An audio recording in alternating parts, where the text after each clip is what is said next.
Baik, Bapak Ibu sekalian, kita mulai ya. Tepat nih jam 13.30. Selamat datang Saudara Khairul Anam.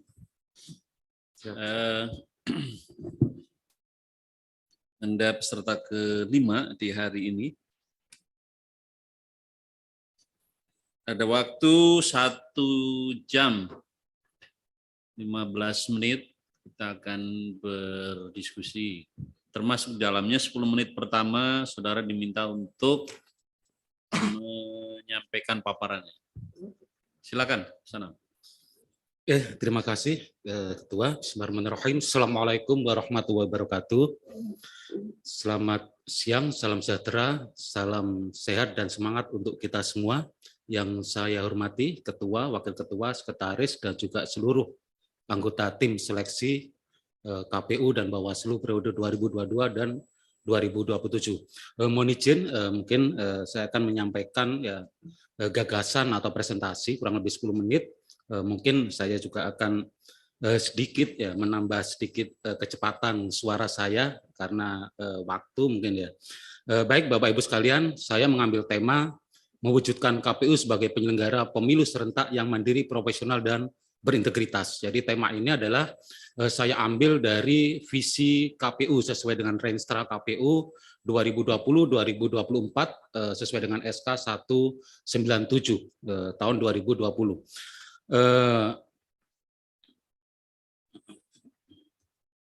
Ya, ini latar belakang saya kira bisa sedikit saya skip ya. Artinya bahwa beberapa hal bahwa salah satu yang menjadi sorotan saya adalah terkait penyelenggaraan pemilu dan pemilihan serentak dilaksanakan di tahun 2024 di tahun yang sama ya. Kemudian terkait kepercayaan publik terhadap kualitas demokrasi termasuk kepada KPU sebagai penyelenggara ini juga semakin menurun. Kemudian pandemi COVID-19 masih belum berakhir.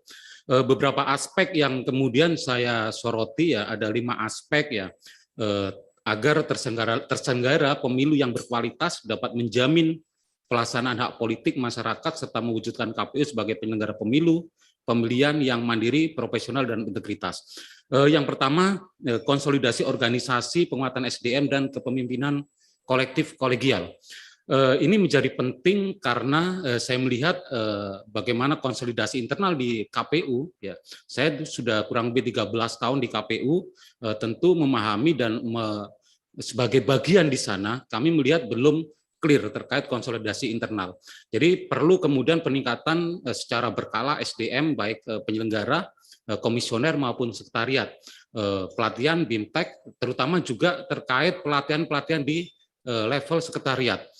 Sampai hari ini sangat minim sekali pelatihan-pelatihan terkait kemampuan teknis, terkait pengadaan barang dan jasa, terkait kehumasan, keprotokoleran, Diklat BIM maupun juga beasiswa S2 tata kelola juga sangat minim sekali dilakukan di KPU, sementara itu kita wajib memiliki SDM yang memiliki sertifikasi, baik itu sertifikasi kebendaraan maupun juga sertifikasi pengadaan barang dan jasa.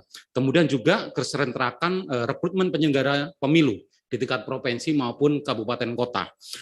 Tentu sesuai dengan siklus pemilu, bahwa idealnya memang dilakukan proses keserentakan rekrutmen penyelenggara sebelum pelaksanaan pemilu. Konteks di Indonesia, saya melihat memang ada beberapa provinsi yang memang terlambat. Seperti kami di Jawa Timur misalkan, akhir masa jabatan kami di Jawa Timur itu tanggal 21 Februari 2024. Jadi persis hari H, kalau memang itu disepakati di bulan Februari. Tentu butuh kemudian kajian apakah kemudian dilakukan pemangkasan jabatan atau sebaliknya adalah perpanjangan masa jabatan. Ini tentu butuh kajian yang serius. Kemudian penguatan koordinasi internal satuan kerja. Pengambilan keputusan banyak tempat saya melihat masih belum selesai di internal komisioner. Tentu kalau kami di Jawa Timur seluruh pengambilan keputusan dan kebijakan ini tidak hanya melibatkan komisioner, tapi kita libatkan seluruh pejabat, kabak, kasubag maupun juga kawan-kawan keuangan. Sehingga istilah kami di Jawa Timur tidak ada satupun produk pleno itu yang tidak bisa atau tidak dilaksanakan. karena semua sudah melalui proses, semua stakeholder ada di situ. Kemudian juga memastikan ya seluruh produk-produk KPU ini kita melakukan persetujuan bersama ya, baik surat keluar maupun juga menjawab surat-surat keluar dan sebagainya. Ini perlu koordinasi di internal komisioner. Kemudian juga meningkatkan efektivitas koordinasi seluruh satker. KPU memiliki 514 satker KPU kabupaten kota dan 34 satker KPU provinsi. Sampai hari ini proses koordinasi kita itu hanya mengandalkan WA group. Artinya ya mohon izin, mungkin saya sendiri punya puluhan grup WA. Seringkali informasi itu tertutup dengan informasi yang lain sehingga tertinggal informasi. Maka perlu dibentuk sebuah sistem informasi terintegrasi untuk internal. Jadi di situ bayangan saya kemarin kawan-kawan di Pacitan ya membuat sistem aplikasi, sistem informasi terintegrasi. Di situ seluruh produk dokumentasi dan hukum maupun absensi maupun juga BA pleno semua ditampilkan di situ. Bayangan saya kalau aplikasi ini dibangun, diadaptasi di KPU RI dengan mudah bisa mengakses seluruh produk hukum tidak hanya di internal KPU RI tapi juga di seluruh kabupaten kota. Apakah itu berita acara pleno, apakah itu absensi, laporan realisasi anggaran dan sebagainya. Ini terkait penguatan koordinasi satker. Kemudian terkait peningkatan akuntabilitas tata kelola keuangan.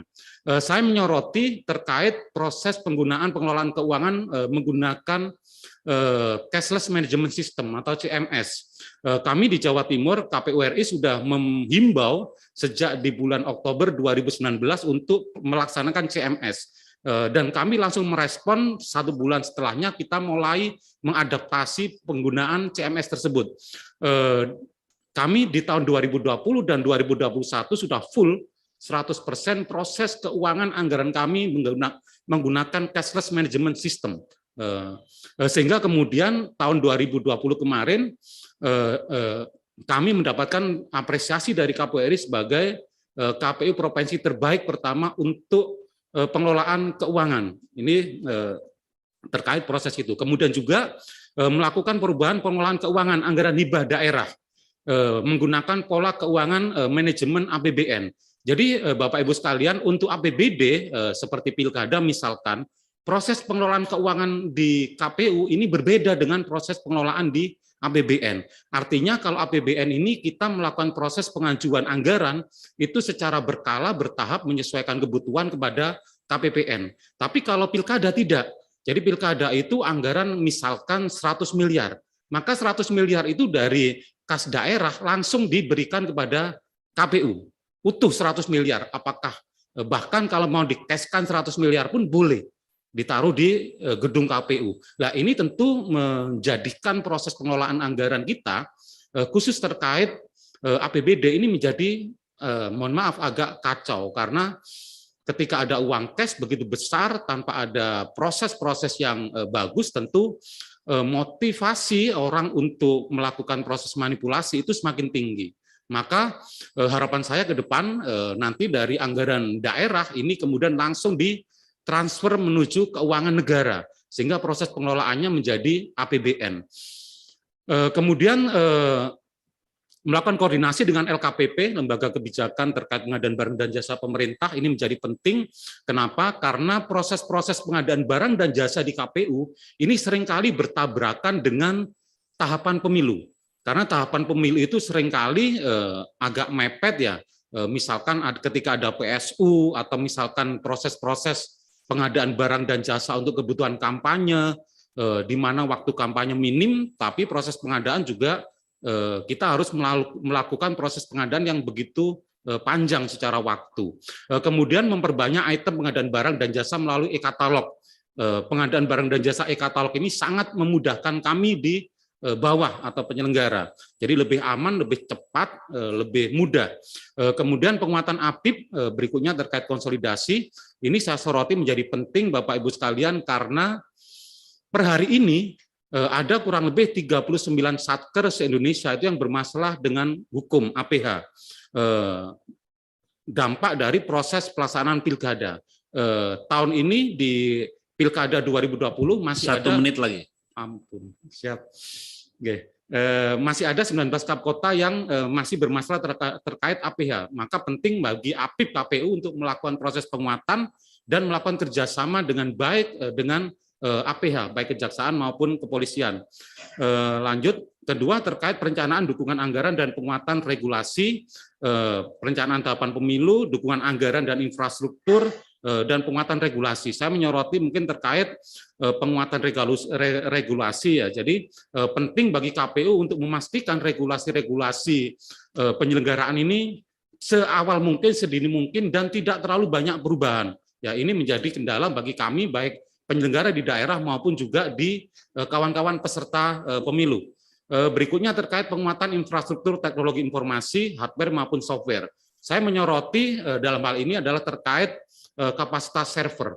Jadi server selama ini terpusat tersentral di KPU RI. Harapan saya ke depan ada desentralisasi server, database maupun server itu di secara zonasi, apakah itu per provinsi atau per area, Indonesia Timur, Barat, misalkan Tengah.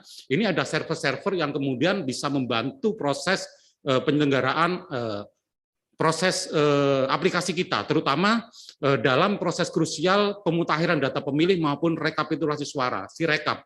Kemudian penguatan kapasitas SDM, kita harus mengutamakan penyelenggara yang mampu memiliki kemampuan terkait teknologi informasi agar lebih mudah dalam adaptif penggunaan teknologi informasi. Kemudian berikutnya roadmap transparansi informasi. Cukup ya, nanti biar didalami di tanya jawab. Oke, terima kasih. Karena kita minta kenapa 10 menit supaya kita juga bisa melihat bagaimana 10 menit itu dimanfaatkan sebaik-baiknya. Baik, Bapak Ibu sekalian, tadi Saudara Anam sudah menyampaikan paparannya. Ini adalah paparan yang belum sempat dijelaskan mengenai penguatan infrastruktur teknologi informasi. Selanjutnya mungkin bisa dibuka.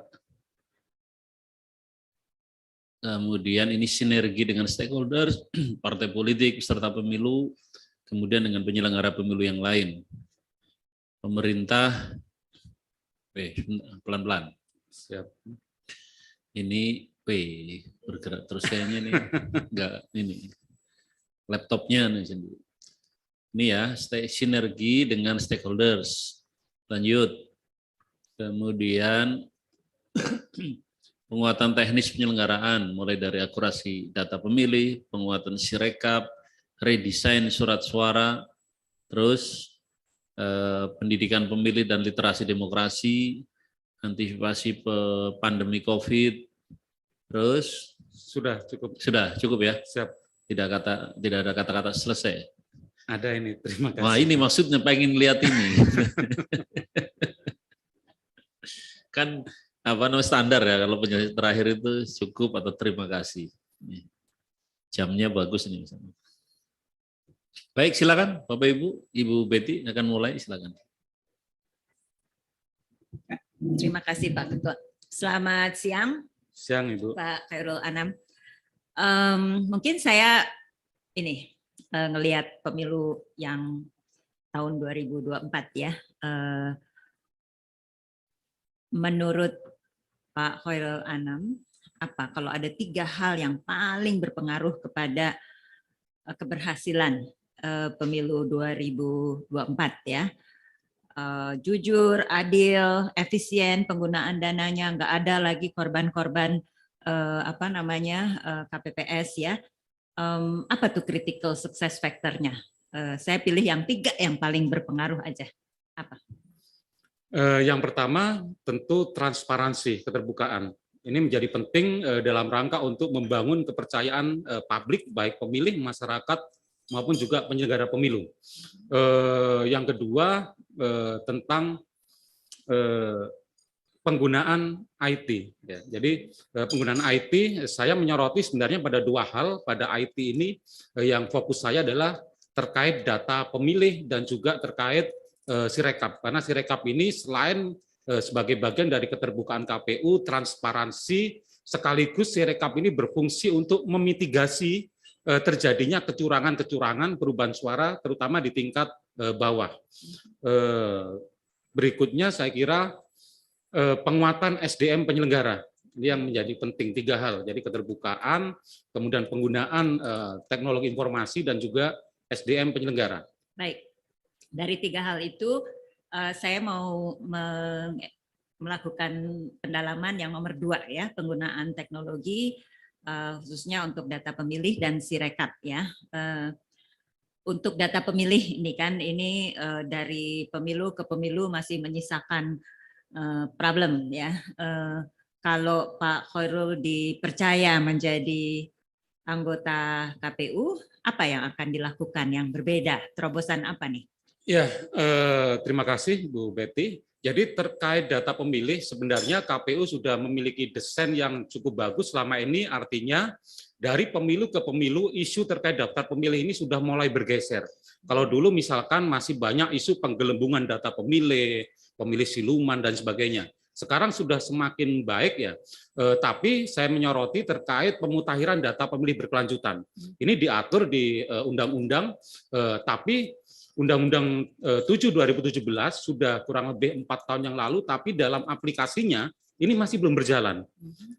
Berjalan tapi masih sifatnya adalah sporadis. Jadi belum ada desain PKPU atau desain yang utuh terkait proses pemutahiran data pemilih. Di Undang-Undang 7 di pasal 201 kalau tidak salah, mohon izin, di sana sebenarnya sudah ditegaskan misalkan Kemendagri dalam hal ini adalah Dirjen Adminduk untuk menyampaikan per 6 bulan data pemilih, mohon maaf, data kependudukan yang sudah terkonsolidasi untuk dilakukan proses pemutakhiran data pemilih berkelanjutan. Tapi sampai hari ini itu tidak ada. Sehingga kemudian kami melakukan kegiatan pemutakhiran data pemilih ini sifatnya sporadis. Bagi kami misalkan di Jawa Timur, kami sudah melakukan MOU dengan Kemenak, bekerja sama dengan Dispendik, Dinas Pendidikan Provinsi. Kita minta data Dapodik misalkan, kalau dari Kemenak ini data siswa yang di bawah Kemenak. Kita juga kerjasama dengan Polda maupun Kodam 5 Brawijaya terkait pemilih yang sudah pensiun dan sebagainya. Artinya ini tidak bisa diaplikasikan secara menyeluruh bareng se-Indonesia. Di Jawa Timur sendiri ada kabupaten kota yang baik secara human relationship dengan beberapa stakeholder. Mereka mendapatkan data. Tapi ada kabupaten kota yang sama sekali tidak dapat data. Sehingga mereka juga akhirnya, mohon maaf, kadang agak ngawur, kadang juga mengambil data dari Satgas COVID untuk yang meninggal kemudian diupdate di sana ya. Maka ke depan saya kira terkait data pemilih ini, data pemilih berkelanjutan ini sangat efektif sebenarnya bagi saya, dengan catatan ada data utama. Data utama ini adalah dari Kemendagri, mau tidak mau kita harus menyamakan persepsi bahwa data yang utuh ini adalah dari data Kemendagri. Ini yang kemudian diturunkan kepada kabupaten kota, provinsi kota untuk dilakukan mapping kembali, barulah di situ kita melakukan proses verifikasi administrasi maupun faktual. Saya kira data ini sudah cukup. Kemudian tidak perlu lagi dilakukan proses coplit yang begitu luar biasa. Coplit ini membutuhkan waktu paling tidak kurang lebih 3 bulan. Proses coplitnya sendiri 1 bulan, prosesnya begitu panjang, melibatkan banyak sekali SDM maupun biaya dan juga waktu. Saya kira lebih efektif kalau pemutahiran berkelanjutan ini dilakukan dengan baik, tinggal kemudian KPU melakukan uji publik. Mulai di kelurahan, desa, ini uji publik dengan mengundang tokoh masyarakat. Itu saya kira sudah cukup. Bagaimana caranya supaya pemutahiran data pemilih berkelanjutan itu bisa terjadi dengan baik? Apa yang harus dilakukan? Itu tadi, yang pertama adalah harus clear antara KPU dengan Kemendagri. Ya, terkait data, karena data ini ya adanya di Kemendagri. Ini harus dilakukan. Saya melihat kemarin 2 minggu yang lalu sudah ada MOU antara KPU dengan Kemendagri. Meskipun bagi saya memang mohon izin agak terlambat ya, karena undang-undangnya sudah 4 tahun yang lalu, tapi ini tentu masih kita anggap sebagai sebuah kemajuan, artinya sudah ada langkah itu. Ya mudah-mudahan ke depan bisa data segera bisa diturunkan kepada kami, karena kami di kabupaten kota ini diwajibkan per 3 bulan melakukan pleno terbuka kepada kawan-kawan partai politik maupun stakeholder. Di provinsi kami 6 bulan. Dan terus terang kami agak agak kurang nyaman sebenarnya ketika kemudian melihat pergerakan data di kabupaten kota antar kap kota ini berbeda. Ada kap kota yang ada kenaikan bagus progresnya, tapi ada kap kota yang stagnan. Ini memunculkan pertanyaan publik. Loh, ini apakah di kap kota ini tidak ada yang meninggal, tidak ada pemilih baru misalkan ya. Maka ke depan kalau ada data awal dari Kemendagri, tentu itu akan menjadi luar biasa. Cuma itu aja yang menjadi ketergantungan. Begitu datanya dari Kemendagri ada, semuanya selesai atau ada belum tentu Oke. karena tadi juga saya sampaikan perlu kemudian kita melakukan proses verifikasi administrasi dan faktual. Ya, ini tetap kita lakukan. Kemudian juga kita masukkan masyarakat, uji publik tadi yang saya sampaikan. Ya, mungkin pertanyaan saya maksud saya begini. Ini seandainya Anda jadi terpilih lah ya jadi anggota KPU. Apa yang akan dilakukan supaya ya asumsinya data dari Kemendagri ada ya dan itu dijadikan rujukan. Apa yang harus dilakukan sehingga serentak di semua provinsi, kabupaten, kota itu pemutahiran data pemilih berkelanjutan itu dilakukan? Ya, KPU RI sudah memiliki dashboard Sidaleh ya. Jadi KPU RI biasanya kalau terkait data tersebut langsung diupload di situ, kita tinggal download, baru kemudian melakukan mapping, pemetaan orang ini masuk di TPS mana, dan itu yang kemudian kita turunkan kawan-kawan di, karena ini belum tahapan, Ibu, belum ada PPK, belum ada PPS, sehingga prosesnya memang masih ada di kawan-kawan KPU Kabupaten Kota. Harapan saya ke depan memang paling tidak di setiap kecamatan itu tetap ada perwakilan dari KPU ya, untuk dalam rangka untuk terus bisa melakukan updating data, jadi membantu KPU Kabupaten Kota. Saya kemarin juga koordinasi dengan Dispenduk, kalau di Jawa Timur itu melekat di Dinas P4 ya, ada perempuan, anak, dan kependudukan DAK 4, mereka sudah menawarkan untuk membuat aplikasi bersama. Tapi aplikasi bersama ini sifatnya bukan terkait database data, tapi di situ dimunculkan progres perkembangan data kependudukan dengan data pemilih. Ya. Karena ada beberapa kabupaten kota, mohon izin, contoh seperti Sampang, Sampang itu di tahun 2018 terjadi pemungutan suara ulang seluruh kabupaten kota. Kenapa MK memutuskan pemungutan suara ulang? Karena MK lebih mempercayai dan meyakini data kependudukan, karena di data kependudukan di DP4 di Sampang itu ada 800.000 sekian, tapi di data pemilih itu juga ada 800 sekian. Artinya hampir sama jumlah penduduk mulai kecil sampai besar dengan data DPT kita, sehingga ini bagi MK dinyatakan ini perlu dilakukan PSU karena mereka MK meyakini data kependudukan itu sendiri.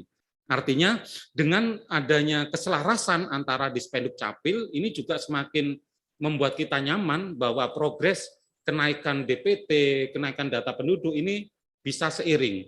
Itu yang kemarin sudah kita gagas, mudah-mudahan bisa terrealisir juga. Baik, satu pertanyaan terakhir ya. Pak Khairul kan sebelumnya di KPU Jawa Timur ya, sebagai Ketua KPU Provinsi Jawa Timur. Apa kekuatan Bapak ya yang membuat Bapak pantas untuk naik ke level berikutnya ya, memimpin atau menjadi anggota KPU RI?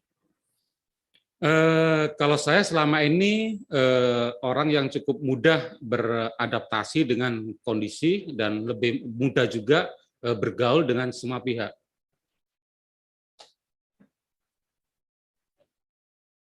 Terima kasih, Bu. Saya lanjutkan saja sedikit. Kalau tadi pertanyaan Ibu Betty adalah mengenai apa kekuatan yang bisa ditawarkan bahwa Saudara Anam ini pantas untuk menjadi komisioner pusat. Tentu kita akan tanya juga sebaliknya soal kejujuran ini. Hal apa yang kira-kira menurut saudara sendiri itu merupakan kelemahannya? Dan dalam menjalankan tugas, kelemahan itu bisa jadi mengganggu, tetapi ada upaya kuat untuk mengatasi atau memitigasi kelemahan-kelemahan pribadi. Apa kira-kira?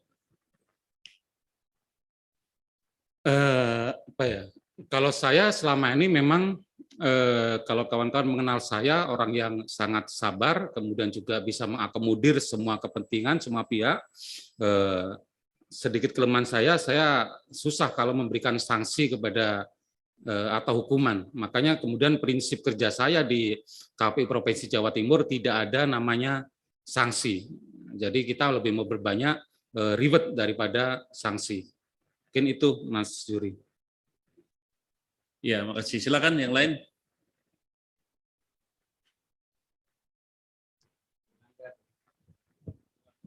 Iya, terima kasih Pak Ketua. Mas Anam, tadi Anda bilang bahwa kekuatan Anda itu adalah mudah beradaptasi gitu kan. Mudah beradaptasi, mudah bergaul gitu. Bisa berkomunikasi dengan banyak kalangan dan mampu mengakomodasi berbagai macam kepentingan.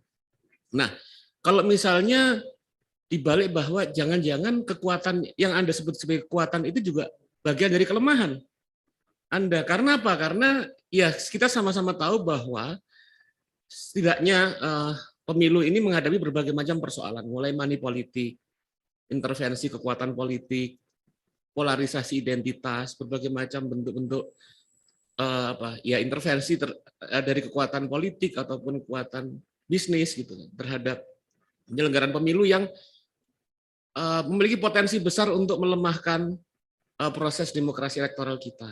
Nah, itu gimana tuh Anda jawabnya itu? Jangan-jangan yang Anda sebut sebagai kualitas kekuatan itu jangan kelemahan Anda itu. Terima kasih. Oke, terima kasih Mas Angga. Jadi yang saya maksud adalah akomodasi dalam hal yang positif ya. Saya mencontohkan terkait salah satu kasus mungkin yang terjadi di Jawa Timur dan cukup ramai saat itu, yaitu saat Pilkada 2018, khususnya Pilkada Kabupaten Sampang. Kebetulan Sampang itu ada problem terkait adanya pengungsi Syiah. Ya. Jadi pengungsi Syiah yang di mana mereka kemudian ditampung di rusun ya di Sidoarjo ya. Itu ada kurang lebih seingat saya di 2018 itu ada 254 pemilih. Yang saya ingat pemilih ya. Karena mereka terdiri dari 2 desa, 2 TPS, 1 TPS masing-masing 126, 120 berapa ya, kurang lebih 254 pemilih. Dan saat itu kemudian kawan-kawan Syiah tersebut berharap untuk bisa menggunakan hak pilihnya memilih bupati untuk datang langsung ke Kabupaten Sampang. Mungkin Mas Angga yang sangat paham kondisi di Sampang.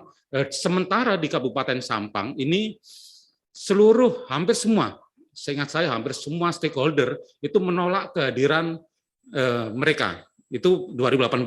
Bahkan kemudian seluruh partai politik, tokoh agama saat itu juga membuat pernyataan menolak kehadiran, dan masyarakat pun juga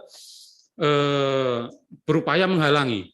Saat itu saya tawarkan, saat itu kami selalu berkoordinasi dengan pemerintah daerah, baik Sampang, provinsi, kemudian juga kawan-kawan pengungsi, untuk mencari solusi. Misalkan bagaimana kalau TPS ini kita dirikan di perbatasan Sampang dengan Bangkalan. Tapi yang terjadi tetap ada penolakan dari warga. Dan mohon izin, kultur di Madura ini agak keras, Bapak Ibu sekalian, jadi mereka langsung bawa senjata misalkan untuk menghalang-halangi untuk masuk ya. Baru kemudian Polda juga turun tangan karena ini isu yang sangat sensitif luar biasa. Saya terus mengakomodir, berusaha mengakomodasi dan kemudian membuat diskusi-diskusi dengan beberapa pihak. Karena pemilu pilkada itu memang didesain di undang-undang itu tidak bisa diselenggarakan di luar dapil. Kalau pilkada Kabupaten Sampang maka tidak boleh dilaksanakan di luar Kabupaten Sampang. Maka saya bersurat kepada KPU RI, kita berkomunikasi secara intens, berharap agar khusus untuk kasus Syiah ini kita bisa mendirikan TPS di Sidoarjo.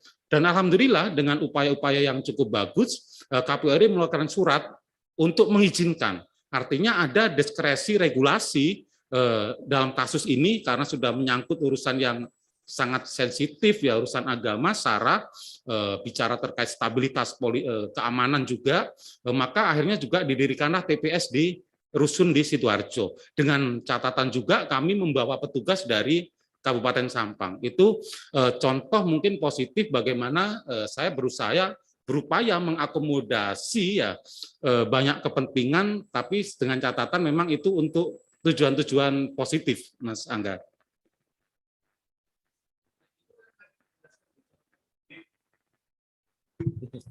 Itu tadi kan Anda menjelaskan contoh bagaimana upaya mengakomodasi kepentingan-kepentingan aspirasi yang positif.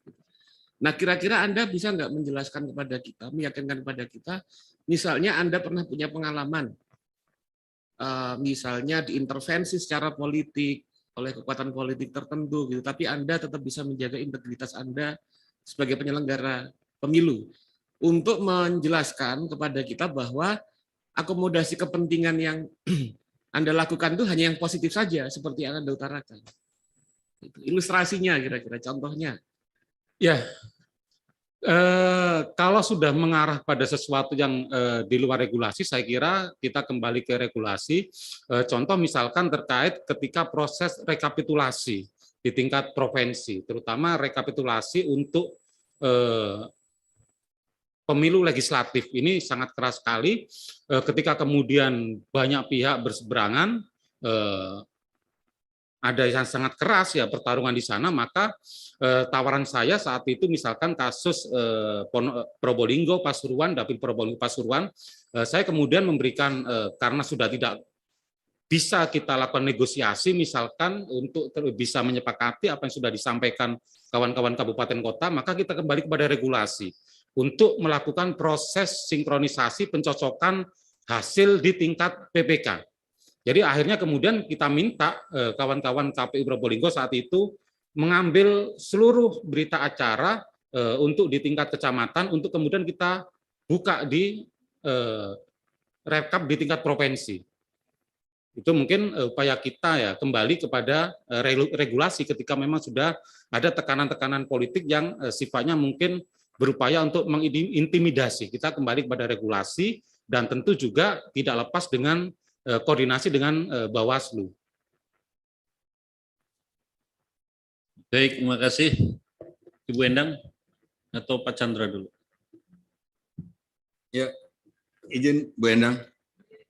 Ya, melanjutkan apa yang disampaikan oleh Mas Angga. Tadi Anda bilang Anda entah kelemahan atau kekuatan tidak menjatuhkan sanksi. Itu secara pribadi di internal kantor ya, kelemahan memang. Kelemahan. Tugas KPU apa, Mas? Kalau sesuai undang-undang bukan kalau, Pak, Mas. Harus sesuai undang-undang.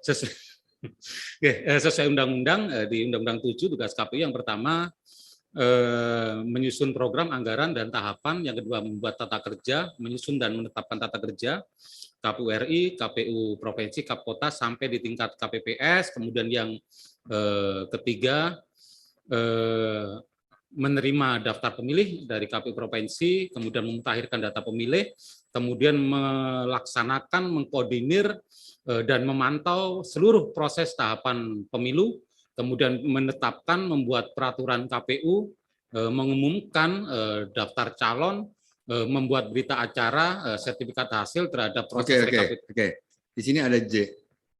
Menjatuhkan sanksi administratif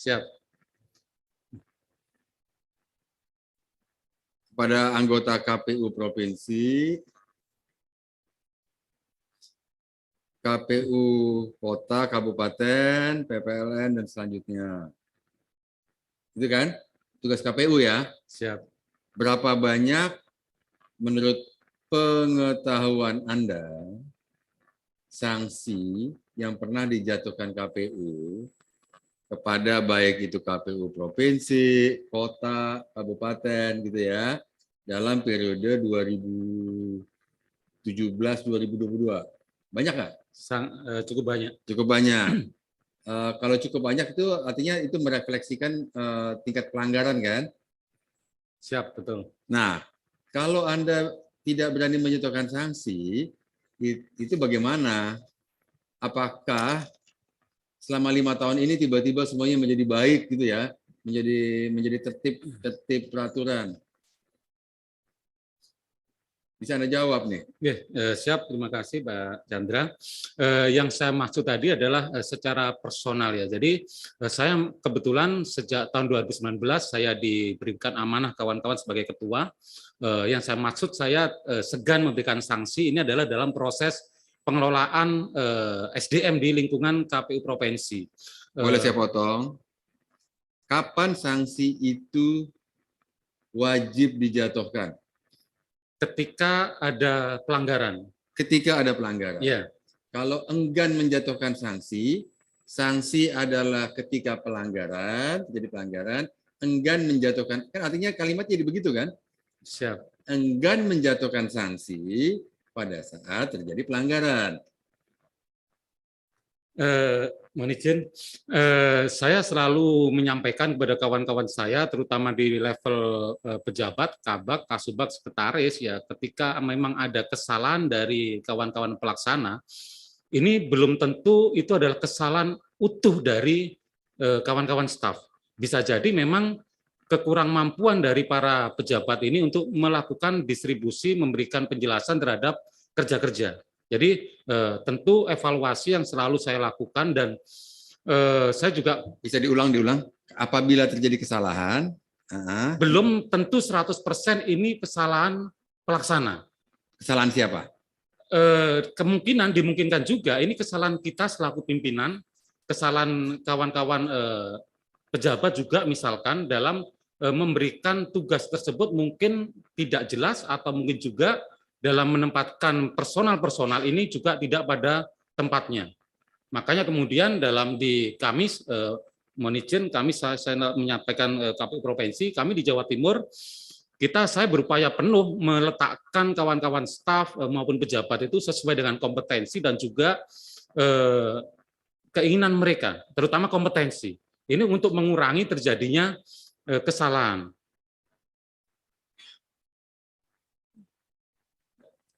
Siap. Yang pertanyaan Mas Angga berikutnya, saya cuma mau dalamin begitu ya. Anda ini bukan KPU. Anda KPU mana? Jawa Timur ya. Ini pusatnya ya. Oke. Anda bisa bayangkan nggak? Bisa tidak Anda melakukan identifikasi kemungkinan adanya identifikasi dari mana aja dan dalam bentuk apa intervensi kepentingan. Itu menurut Anda ini datangnya dari mana aja? Kalau intervensi kepentingan tentu kalau bicara KPU yang pertama dari peserta pemilu itu pasti. Ya, jadi dari peserta pemilu kemudian juga kalau bicara lebih luas lagi juga tentu juga melibatkan eksekutif, mohon izin mungkin dari terutama bicara terkait kepala daerah, kalau terkait kepala pilkada. Pak, kita ini nasional, Mas. Ya, jadi fokus saya di partai politik kalau bicara terkait intervensi kepentingan. Sebagai KPU, ini KPU pusat ya? Iya. Dari partai politik, dari ketua partai politik, minimal DPP partai politik. Siap. Oke, dari mana lagi? Ada juga dari pengusaha. Dari pengusaha, oke. Dari mana lagi?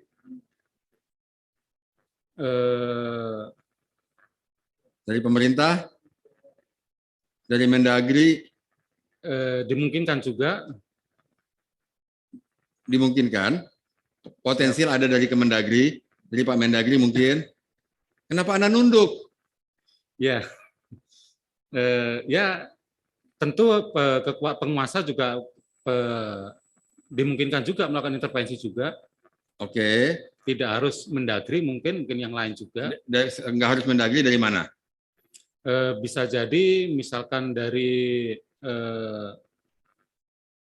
ya mungkin lebih banyak di Mendagri lah. Ya mungkin di lembaga peradilan juga mungkin Lembaga peradilan intervensi. ya ini bicara kemungkinan Lembaga peradilan Mungkin. melakukan intervensi. Intervensi mungkin secara tahapan ya. Jadi kadang di tahapan Bukankah lembaga peradilan produknya cuma keputusan pengadilan? siap biasanya antara tahapan pemilu kita dengan tahapan proses peradilan ini berbeda. Ini mungkin yang bukan apa ya, kekurang selarasan antara tahapan di Oke, ini peradilan dengan saya nggak bicara kekurang selarasan ya. Siap. Saya bicara intervensi Oke, dari mungkin mana cukup aja. 3 aja lah. Oke. Nah, kemudian apa yang bisa membuat kami yakin bahwa Anda sanggup apabila intervensi itu terjadi? Atau perbenturan kepentingan itu terjadi? Ya, yang pertama tentu di KPU ini prinsip kepemimpinan seluruh keputusan adalah kolektif kolegial. Ya, artinya setiap produk-produk kebijakan kita ini harus kita putuskan secara bersama.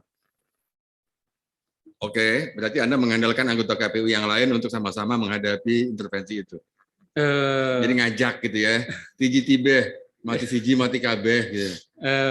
Mungkin konsepnya bukan seperti itu. Artinya ketika ada intervensi secara personal, tentu ini juga harus kita kaji, kita sampaikan juga. Intervensi itu Anda kalau bukan jadi anggota KPU, nggak ada yang mau intervensi Anda. Karena Anda jadi anggota KPU, maka ada yang mau intervensi Anda. Siap. Jadi nggak ada urusan personal. Bisa lanjutkan? Ya, jadi mohon izin.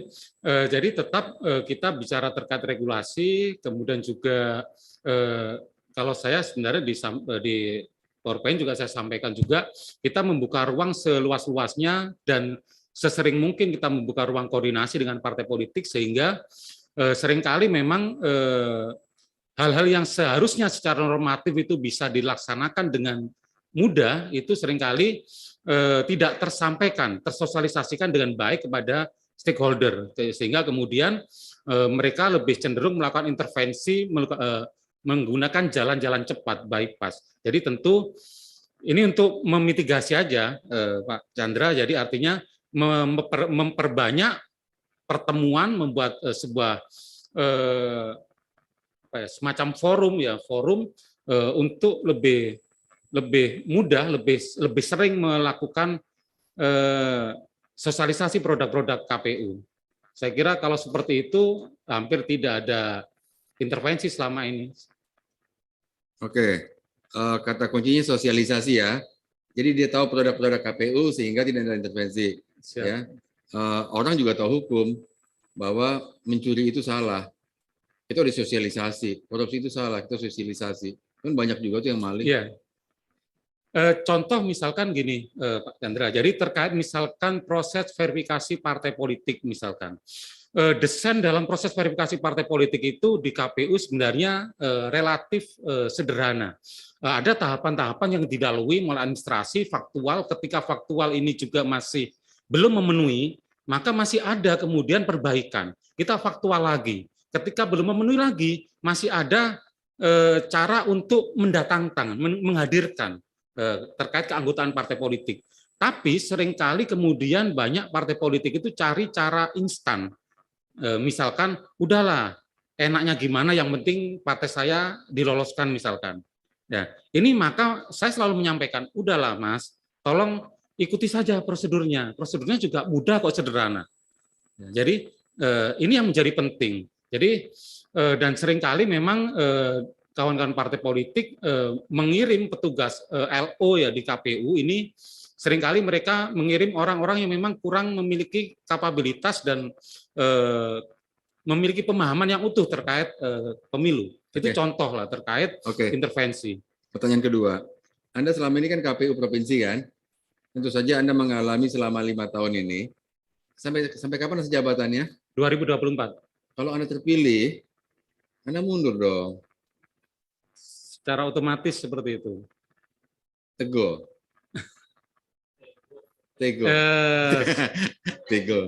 Tego. Sebelumnya tentu kita sudah izin kepada KPU RI untuk ikut proses seleksi ini. Oke. Nah, jadi masih ada 2 tahun lagi tuh ya. Siap. Oke. Nah, kemudian selama 3 tahun ini Anda mengalami hubungan KPU pusat dengan KPU provinsi. Pasti berhubungan kan ya? Oke. Hal apa yang menurut Anda perlu dikoreksi dalam sudut pandang KPU provinsi terhadap apa yang dilakukan oleh KPU pusat? Koreksi pimpinan. Bukan ngoreksi pimpinan. Loh, Siap. nggak tega juga, Oke. bukan. Yang pertama tadi sudah saya sampaikan terkait koordinasi.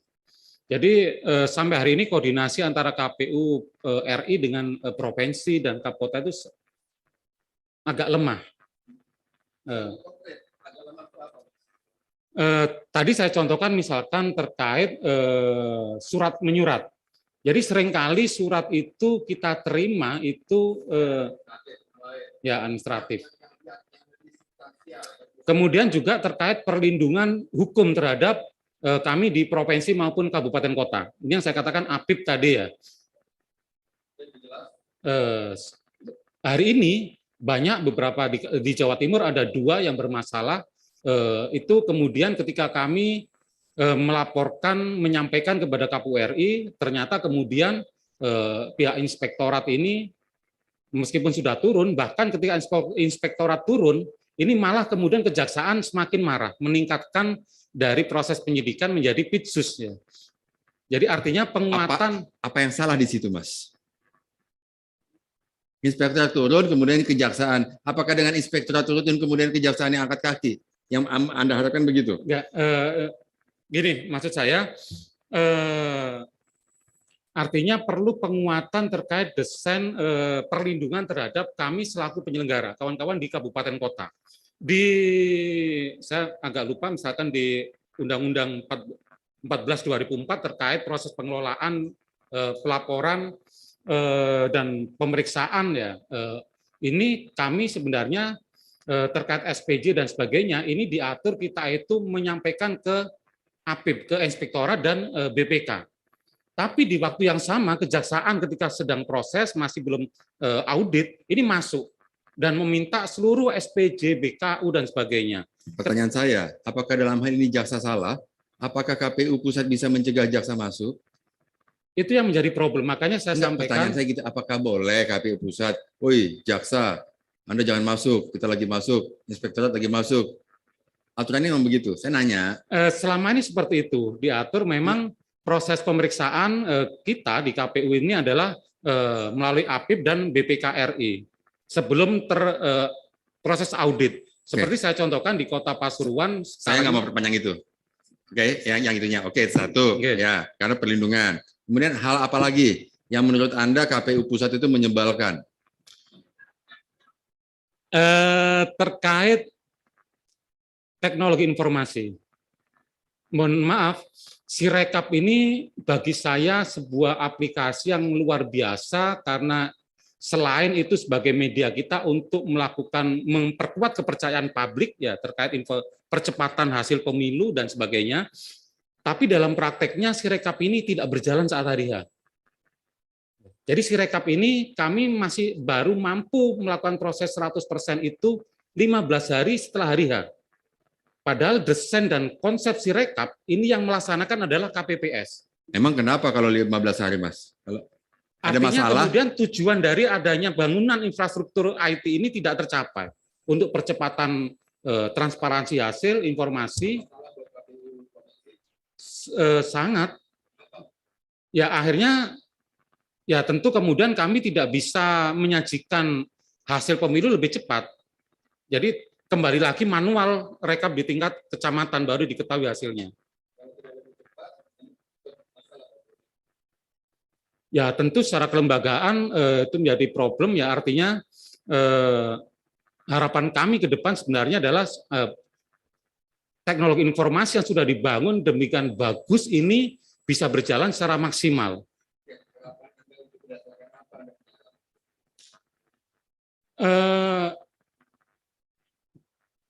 Gimana, Pak? Anda bilang harapan Anda teknologi informasi ini bisa berjalan maksimal. Betul. Oke. Apa yang mendasari harapan Anda itu? Kenapa Anda punya harapan seperti itu? Karena teknologi informasi ini menjadi salah satu cara bagi KPU untuk meningkatkan kepercayaan publik. Salah satunya adalah transparansi hasil yang lebih cepat. Oke. Jadi untuk meningkatkan kepercayaan publik, Siap. itu harapannya ya. Siap. Oke, hal yang lain yang menyebalkan dari KPU pusat? Ini perlu Anda list kalau Anda kepilih. Anggaran. Supaya Anda tidak melakukan kesalahan yang menyebalkan juga. Hal yang menyebalkan juga. Anggaran. Kenapa anggaran? Kurang.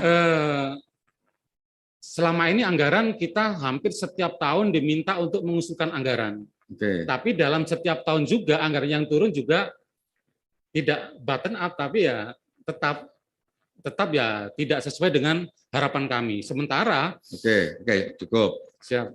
Nah, sekarang menurut Anda apa yang menurut KPU pusat Anda itu menyebalkan?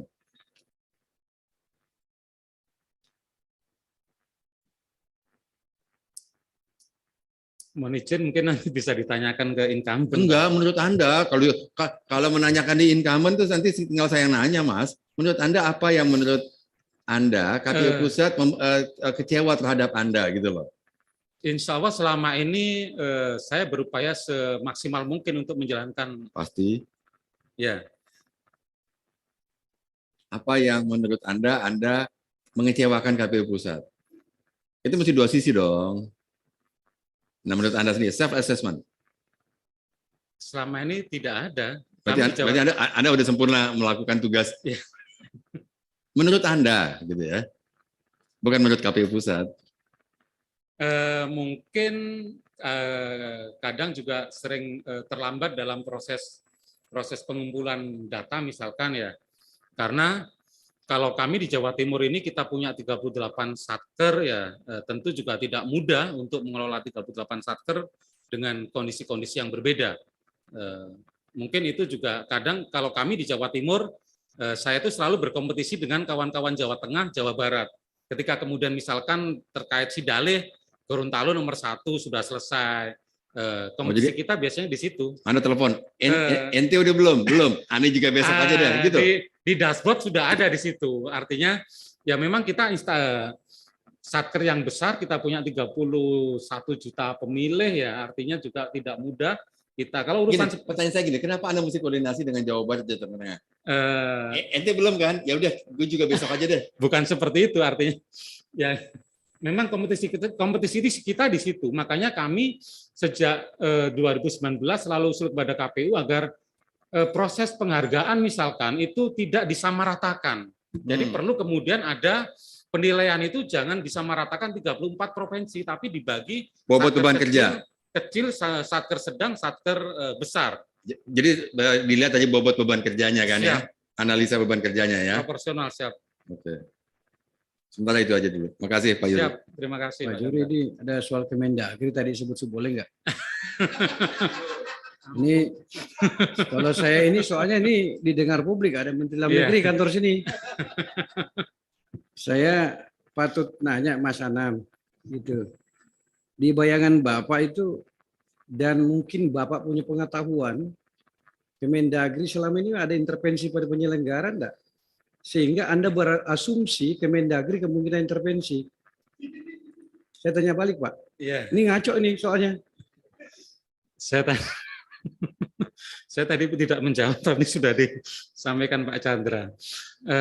Mohon izin mungkin sampai hari ini mungkin kami belum di pusat ya, cuman mungkin ya kalau menyambungkan mungkin terkait misalkan penetapan tahapan atau hari H. Jadi yang kemarin misalkan, saya kira ini bukan bagian dari intervensi ya, artinya mungkin Kemendagri memiliki pandangan-pandangan kenapa kemudian pemerintah melalui Kemendagri. Baca undang-undangnya coba. Undang-undangnya bunyinya apa?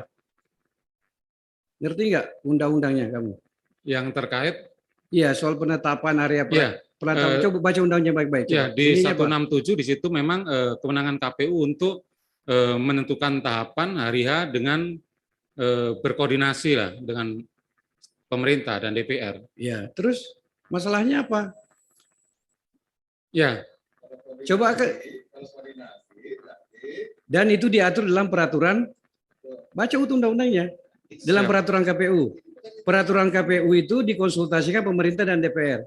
Yes. Coba aja kau tentukan sendiri. Kalau pemerintah nggak kasih anggaran, mau apa kau? Siap. Itu emangnya ngurus negara ini kamu sendiri? Itu enggak. Jadi coba baca juga pasal lain lagi di Undang-Undang Pemilu. Kan sudah ada batasan tugas pemerintah dan DPR. Apalagi Anda berani mendelegitimasi Kemendagri, berasumsi bahwa Kemendagri kemungkinan intervensi. Jadi seakan-akan pernah Kemendagri melakukan itu. Itu. Kan begitu, Pak? Iya. Gitu. Jadi sehingga ada trauma begitu. Jadi saya terus terang, Pak, ini kan bakal jadi mitra kerja saya ini. Saya Dirjen Politik Kemendagri. Saya juga mantan Direktur Politik Dalam Negeri yang bermitra langsung dengan teman-teman penyelenggara. Catatan saya, dan boleh Anda cek 5 orang anggota KPU, anggota Bawaslu RI hari ini, dan termasuk teman-teman sekretariat, dan 7 anggota Bawaslu KPU RI. Pernah nggak Kementerian Dalam Negeri yang diwakili paling tidak oleh saya, sebagai pembantu Menteri Dalam Negeri di bidang politik, mengintervensi atau ikut cawe-cawe urusan internal KPU atau Bawaslu? Apalagi dalam hal keputusan, gitu loh. Tetapi dalam hal aktivitas, kegiatan mendukung aktivitas kepemiluan, ya pasti Anda bukan diintervensi, tapi harus berkoordinasi sama pemerintah, pemerintah daerah, TNI, Polri. Itu perintah undang-undang, bukan maunya saya atau maunya Anda, gitu loh. Siap. Jadi saya lihat Pak Hairul Anam tidak bisa membedakan mana yang dimaksud mandiri dalam konteks putusan-putusan, mana dalam konteks koordinasi dalam mengeksekusi tugas dan fungsi. Itu satu. Yang kedua, dari tadi saya dengar Mas Hairul Anam tidak mau berintervensi, tapi memancing kita untuk diskusi gitu. Yang kedua, Mas Anam, dari tadi saya dengarin jenengan, hebat kelihatan, tetapi banyak yang dijelaskan menurut saya tugas-tugas kesekretariatan. Dia tidak mampu membedakan mana tugas komandan sebagai komisioner, mana tugas-tugas kesekretariatan. Yang banyak diulas itu sebenarnya tugas-tugas kesekretariatan. Coba ini akan menjadi komandan, Pak. Iya, gitu. Jadi semakin hari kan semakin bagus nih lembaga pemilu tingkat nasional ini. Hari ini semakin baik. Mampu membedakan tugasnya, mana tugasnya anggota, mana tugas kesekretariatan. Yang banyak tadi itu 70% Anda ngomong itu adalah tugas-tugas kesekretariatan. Bukan tugasnya anggota. Coba dijelaskan pada kita supaya memang kita lihat cocoknya jadi anggota atau cocoknya jadi deputi gitu. Supaya kita pikirkan gitu. Iya.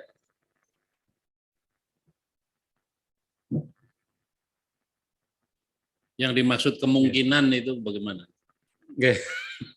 Oke, yang pertama mohon izin Pak Bahtiar ya. Ya. Jadi memang ini tadi pertanyaan Pak Chandra M. Hamzah ya. Jadi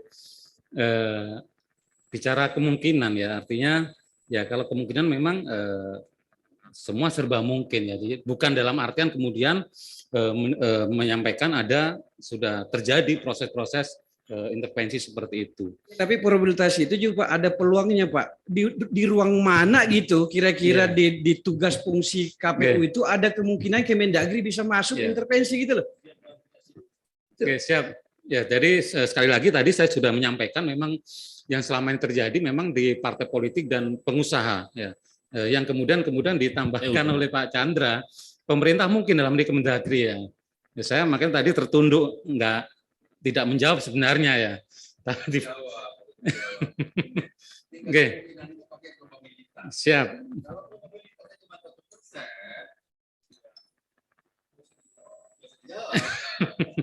Oke, mungkin saya kembali. Oke. Yang kedua, bahwa beda selama menjalankan undang-undang Kemendagri dengan kewenangannya KPU dengan kewenangannya, dan kemudian harus berkoordinasi untuk suatu hal, itu bukan intervensi. Yang intervensi adalah misalnya, woi, ketua KPU. Nah itu baru intervensi yang merupakan kewenangan. Siap. Oke. Ya, terima kasih Pak Chandra. Saya mungkin melanjutkan dulu yang Pak Bahtiar ya.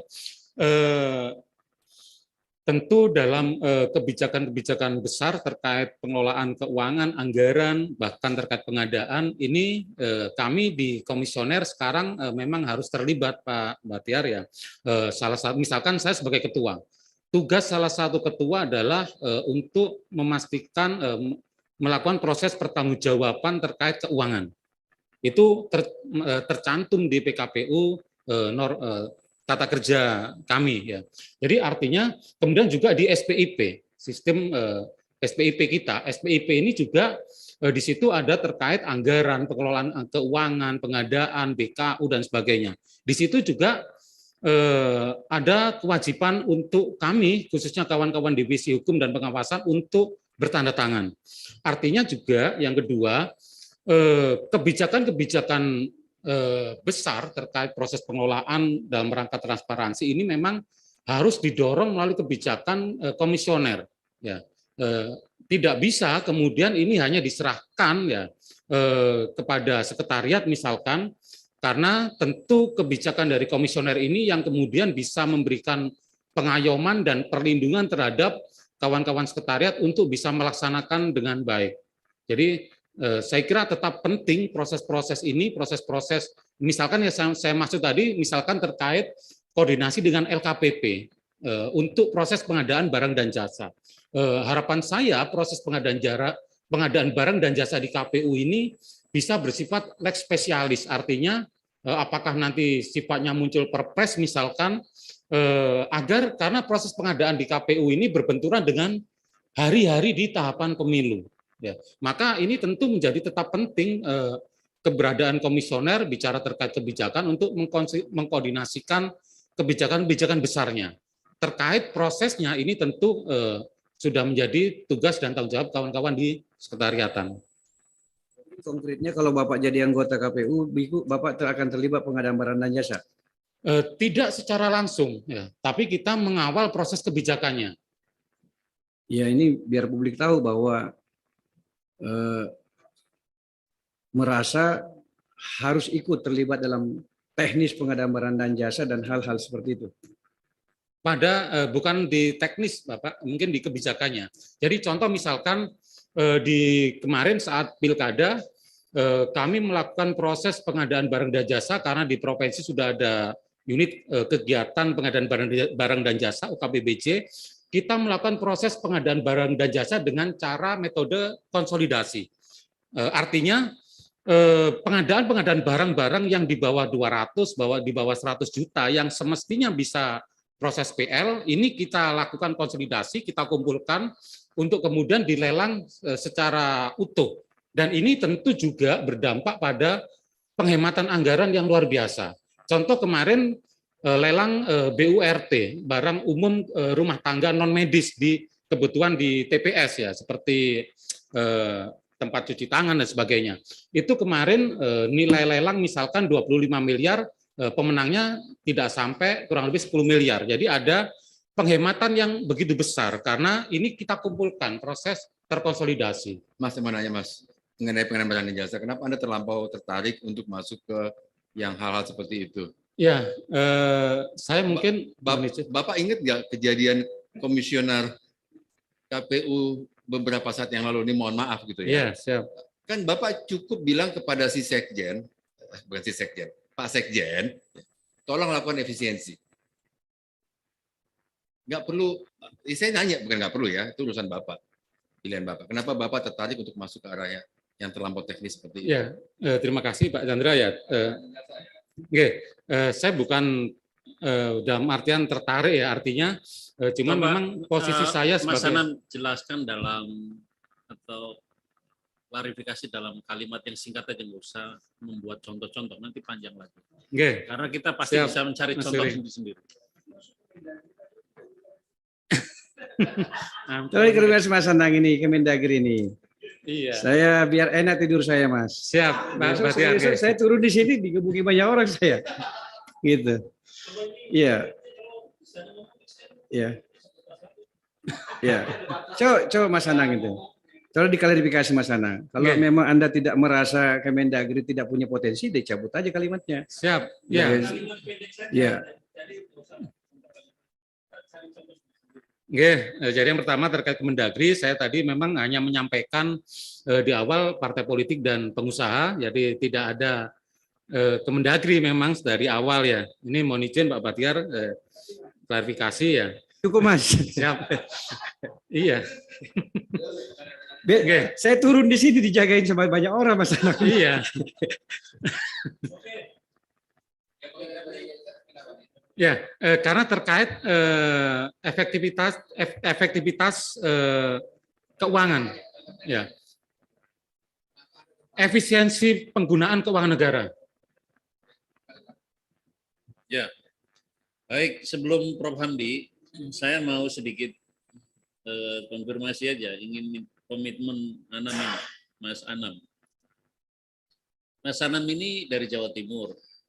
Nanti kalau jadi KPU pusat di Jawa Timur itu akan ada berapa kabupaten kota? 38. 38 kabupaten kota.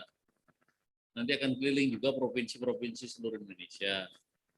Saya ingin tahu komitmen Mas Anam untuk membangun pola relasi yang tidak membuat sibuk dan sengsara tanda kutip kabupaten kota dan provinsi karena kunjungan-kunjungan orang pusat. Misalnya 38 kabupaten kota itu harus Mas Anam datangi semua. Sementara dalam 2 hari terakhir, 3 hari ini itu kita banyak mengklarifikasi bahwa kalau orang pusat ke daerah, maka yang tidak ada pun diada-adakan. Dia makan di tempat yang agak mahal, bawa oleh-oleh lah segala macam. Sementara itu nggak ada anggarannya di KPU. Nah, membangun mekanisme di mana kontrol pusat terhadap daerah itu efektif tanpa harus satu-satu dikelilingi. Dan yang kedua, membangun penguatan KPU provinsi untuk melakukan kendali terhadap KPU kabupaten kota. Ini yang PR yang lama tapi kemudian banyak tertunda karena kita lupa. Nah, gimana Pak Anam ini? Oke, terima kasih Mas Yuri. Yang pertama tentu optimalisasi daring ya, teknologi informasi, salah satunya Zoom daring. Saya rutin, meskipun tidak selalu rutin setiap hari Senin, berupaya untuk melakukan koordinasi dengan kawan-kawan ketua, ya tanpa harus menggunakan undangan resmi. Biasanya saya istilahkan itu makan siang bersama ya, tapi via Zoom ya. Ini saya selalu menyampaikan arahan-arahan sekaligus juga meminta masukan dan juga kendala-kendala apa yang dialami kawan-kawan di daerah. Ini yang saya lakukan. Kemudian yang kedua terkait proses-proses kunjungan kerja ya atau DL. Selama ini sejak saya di KPU provinsi, saya jadi ketua juga, saya berupaya membatasi diri untuk keluar. Saya lebih mengutamakan kalau memang penting ini adalah kawan-kawan anggota. Karena saya kira tugas saya sebagai ketua lebih banyak dibutuhkan ada di kantor. Ya. Kemudian yang ketiga terkait yang disampaikan Mas Yuri terkait merepotkan kawan-kawan kabupaten kota. Saya selama ini mungkin bisa di cross check juga berupaya semaksimal mungkin tidak memberitahu kawan-kawan Kapolta ketika berkunjung ya. Jadi maksud saya agar memang tidak merepotkan ya. Meskipun memang kadang ini kultur di Jawa ya, kultur masyarakat Indonesia berupaya untuk memberikan kepada orang lain ya, tidak hanya pimpinan tapi orang lain untuk tamu ya. Tapi saya sebisa mungkin bahkan kepada driver saya, tolong jangan disebar kalau saya ke sana kemari. Karena tentu itu juga merepotkan kawan-kawan. Saya ingin mengetahui secara langsung kondisi Kapolta itu apa adanya. Dan saya juga, ini juga bisa di cross-check juga, berupaya menghindar ketika diajak makan oleh kawan-kawan kabupaten kota. Terakhir kemarin seminggu yang lalu saya penilaian reformasi birokrasi di Tuban, berupaya menolak betul dan akhirnya oke lah kita karena dipaksa ya udah. Tapi dengan catatan saya tidak makan, saya hanya pesan 1 gelas teh jeruk manis itu aja. Jeruk hangat. Prof. Hamdi, silakan. Nah, terakhir nih, Mas Anam. Ya, ini enggak serius banget ini. Jadi ini pertanyaan standar kita kepada seluruh peserta. Jadi kalau Mas Anam kira-kira terpilih, ya kan ini Komisioner KPU Pusat 7. Kita anggap Mas Anam layak ini ya. Nah, kira-kira 6 orang lagi yang menurut Mas Anam layak itu siapa ya? Sebutin namanya. Oke, terima kasih Prof ya. Mungkin juga sama dengan kawan-kawan yang lain. Ya, ini buat fairness, jadi harus jawab. Ya, yang pertama tentu saya bekerja dengan siapapun juga mampu insya Allah. Kalau kemudian disuruh memilih dari 27 kawan-kawan yang sudah masuk di proses ini, pilihan saya yang pertama ada incumbent 3 orang, ada Pak Ilham Saputra, ada Mas Hasyim Asyari, ada Mas Firyan Aziz, kemudian juga dari rekan-rekan saya di KPU Provinsi ada Mbak Betty Idros, kemudian ada Mas Yulianto Sudrajat, kemudian juga ada Mbak Iva dari Kalimantan Timur, perempuan. Kemudian kalau diizinkan satu lagi, saya ingin nambah lagi Mbak Fitri dari Jambi. Ya, makasih. Siap, terima kasih. Nanya nih, ada pertanyaan? Sudah terakhir. Nggak apa-apa lah, 2 menit. Sebenarnya tadi yang mau saya tanyakan berarti tanyakan sama Pak Chandra, jadi ya sudah cukup lah ya. Tadi kan soal bagaimana konteksnya ketika menilai dengan KPU sekarang itu apa yang menjadi kelemahan, kemudian apa yang akan dilakukan untuk perbaikan ke depan gitu. Ya, tapi tadi kan sudah disampaikan. Saya kira cukup ya. Makasih. Assalamualaikum warahmatullahi wabarakatuh. Oke, Baik, Mas Anam saya kira cukup ya. Pas waktunya 1 jam 45 menit. Terima kasih. Silakan. terima kasih pada seluruh tim seleksi. Mohon maaf kurang lebihnya. Saya akhiri. Assalamualaikum warahmatullahi wabarakatuh. Assalamualaikum warahmatullahi wabarakatuh. Siap. Sebelum minta maaf sudah dimaafkan.